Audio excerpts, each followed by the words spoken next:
Greetings, Steelers fans. In today's video, I bring you plenty of news, so don't forget to subscribe to our channel. Today, we're going to discuss 5 Steelers players who could be traded before or during the 2025 NFL season. Before we begin, leave your opinion in the comments. Do you think the Steelers will buy or sell when the mid-season trade deadline arrives in 2025? Type a B if you believe they'll buy, or an S if you think they'll sell, so we can start our conversation today. It's worth noting that in my view, most of the players mentioned today shouldn't be moved during the offseason. They would only become viable trade options at the deadline if the team decides to sell.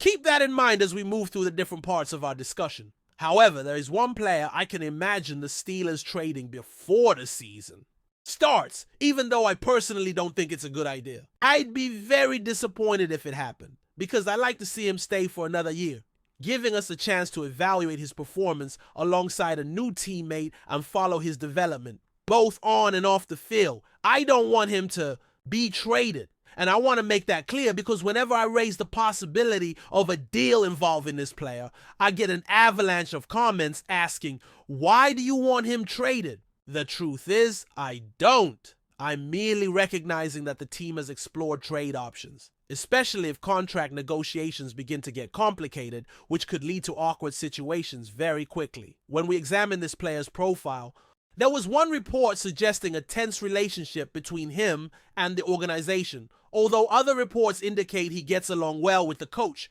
creating confusion over which version to believe. I don't expect the team to offer him a contract extension at this time. If he has a brilliant season and cements himself as a standout with impressive numbers, I think they might consider a new deal in the next offseason, but I don't believe they'll offer a substantial extension in 2025. If he decides to ask for one, which is a real possibility, the situation could become quite messy, with him potentially saying, either you give me my extension, or you pay me, or I won't play for you this year, or you can trade me. If that happens, the Steelers might choose to move him. What worries me is that the team might not have the option to part ways with him, especially if they can't find an adequate replacement to serve as the number 2 receiver.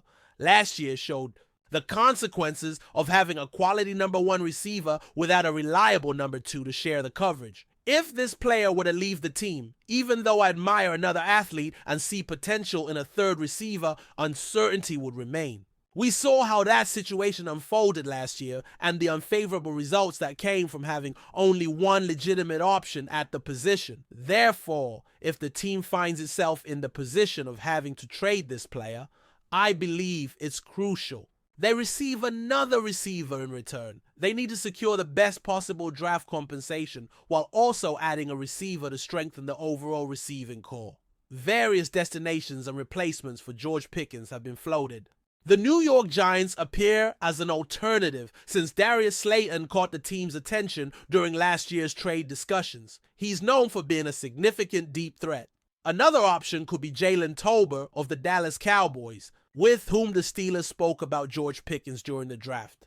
Jacoby Myers of the Las Vegas Raiders is also among the possible targets, as is Marquez Valdes-Scantling of the Seattle Seahawks, who is looking to bolster their ex-receiver position. Valdes-Scantling has had positive experiences playing with a renowned quarterback, which could be a differentiator. Last year, Pittsburgh even explored the possibility of acquiring Adam Thielen, but the asking price proved too steep. Allen Lazard is another name with a history of playing alongside a high-profile quarterback, and New York could see value in picking up someone like George Pickens. If the trade goes through, Dallas is a strong contender, having already been in dialogue with Pittsburgh about Pickens. The New York Giants are also in the mix for a move, given the Giants' offensive approach under one of their coaches, particularly when it comes to deeper routes. Pickens seems like a natural fit. He's recognized as a formidable presence in those situations. Moreover, the new starting quarterback would surely support the idea of Pickens joining the Giants if he becomes available. Finally, both the head coach and general manager understand that this is a crucial year for them, as they need to build a team for a potential playoff run to safeguard their jobs. George Pickens could, for his part, land with the New York Giants if he becomes available. Additionally, the coaching staff knows this is the year they must win to be considered postseason contenders if they want to keep their positions. As a result, they might be willing to accept certain character risks in relation to Pickens. That possibility seems viable. Regarding the Dallas Cowboys, it's clear they were the team most linked to Pickens during pre-draft trade talks. The Cowboys don't hesitate to pursue receivers, and in some situations they accept character-related risks. Historically, they've shown a willingness to offer more than other franchises in transactions. So it's quite plausible that these two teams will be candidates to negotiate with Pittsburgh, especially if the situation becomes tense this offseason. Nonetheless, I reiterate that ideally George Pickens should remain a Steeler in 2025. The only scenario in which I see Pittsburgh trading him is if they really need to clear his contract rather than simply keeping him for another year. I don't believe that will happen. Let's wait to see how the situation unfolds. And it would be interesting to observe what could happen with the two key offensive players under the direction of a quarterback throwing to them. I hope the contract question doesn't become complicated this offseason. It would be great to hear your true or false opinions on whether Pickens will still be a Steeler after this year's trade deadline. A commercial break may be coming soon, and when that happens, it would be smart to take advantage of it. Now, let's consider another potential trade candidate. This is a name I don't believe will materialize, but I recognize that if circumstances demand it, it could happen. I'm referring to a player widely regarded as the most valuable defensive member in all of football. Additionally, he's one of the most crucial figures on the team. Honestly, I wouldn't want this situation to become real. However, if you're interested in understanding just how essential this player is to the squad, there's a video that dives into why the team should think about investing in him this offseason. The link to that content is available in the comments and the description. Despite that, the organization could evaluate the possibility of trading him at the deadline. The first factor that could lead to this is a lack of competitiveness. If the starting quarterback fails to perform, if the offensive line is weak, and if the team can't secure wins, it's quite possible they'll be out of playoff contention. The second point to consider is that this player might demand more than $40 million per season, or any amount the team might be unwilling to pay. Lastly, another franchise would need to present a robust offer of draft picks. If all three factors materialize, it's plausible that management would consider a trade.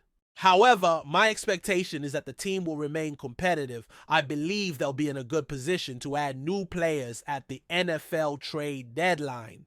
Therefore, there's little cause for concern. I expect a new contract to be in place before the season starts. Last year, we saw other athletes renew their deals just before kickoff, and I believe the situation between this player and the Steelers will follow a similar pattern, with him aiming for a contract north of $40 million per season. It's very likely he wants to become the highest paid non-quarterback in history, and he won't settle for less. Meanwhile, the team will spend the entire offseason trying to negotiate that figure, and at the last moment will probably relent and offer what he considers fair. Moving on to another point, there are three more players who could be considered for trade if the team doesn't look competitive and opts to sell this season. However, it's crucial to highlight that one wide receiver who should continue his trajectory with the team definitely will not be traded. For those who want that player's jersey, this is good news, as he'll be around for a while. Another player who, if the team struggles and a solid offer of draft picks emerges, could be on the block is a running back, depending on his performance over the season and the team's future plans for him, since he'll become a free agent. In 2026, if the Steelers believe a younger player represents the future and they don't see a big contract emerging in free agency for this running back, they might trade him for an early day 3 pick if someone is willing to make that offer. It's worth noting that this player is highly admired, and for those who follow our content, it's clear he stands out. Yet I insist that if the Steelers aren't competitive and seek trades, he could be one of the options they consider, at the right price. But before we dive in, don't forget to subscribe to Steelers Nation Central and hit the like button on this video. Your support helps us keep bringing you the latest updates on the Pittsburgh Steelers. And don't forget to share your thoughts on the news in the comments below. In a controversial statement that has rocked the sports world, renowned broadcaster Joe Buck has revealed that there were external pressures on the Pittsburgh Steelers to lose a crucial game. The shocking comment, made during an interview, has left fans and pundits alike questioning the integrity of the sport and the true nature of competition in professional football. Joe Buck, one of the most recognized voices in American sports broadcasting, shared a startling admission about a game involving the Steelers. According to Buck, he was informed by multiple sources that the Steelers were under direct orders not to win the match. The veteran announcer's revelation sent shockwaves through the sports community, with many now wondering if there are more behind-the-scenes dynamics at play in major NFL games than fans have been led to believe. Buck did not reveal the specifics of who issued the directive or the context surrounding it, but the mere suggestion that such interference exists has raised concerns about the transparency of the game. The NFL, a league that prides itself on its competitive nature, now finds itself in the midst of a scandalous claim that could tarnish its reputation. If there is any truth to Buck's statement, it would imply a level of manipulation in professional football that could undermine the trust fans have in the sport. The Steelers, a team with a storied history and a loyal fan base, have always been known for their fierce competitiveness and resilience. For many, the idea that the team might have been instructed to lose contradicts the very essence of the game. After all, the NFL has built its identity on the belief that teams play to win, regardless of the circumstances. Buck's comments come at a time when the NFL is already under scrutiny for issues such as player safety, officiating controversies, and concerns about the league's handling of certain situations off the field. The added layer of potential manipulation only deepens the sense of unease for many fans. While Buck's words should be taken with a grain of salt until further evidence emerges, the fact that he made such a statement in the first place demands attention. This incident also opens the door for a larger conversation about the pressures faced by players, coaches, and executives within the league.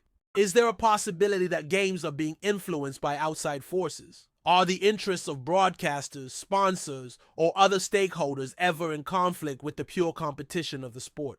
These are questions that many are now asking. In light of Buck's revelations, in the coming weeks, the NFL will likely be forced to address these allegations more directly. Investigations may be launched, and further statements from key figures in the league are expected. For now, the focus remains on Joe Buck's claim, which has sparked a firestorm of debate in the sports world. As the dust settles, one thing is clear: the world of professional football may not be as straightforward as it once seemed. Joe Buck's bold assertion has given fans a glimpse into the complexities and potential hidden influences that shape the game they love. Whether these influences are benign or nefarious remains to be seen, but for now, the question remains: who truly controls the outcome of NFL games? And what does this mean for the future of the sport? That's it for this update. If you enjoyed the video and want to keep receiving exclusive news about the Pittsburgh Steelers, make sure to subscribe to Steelers Nation Central and give this video a like. We always look forward to hearing your comments and opinions. See you in the next video.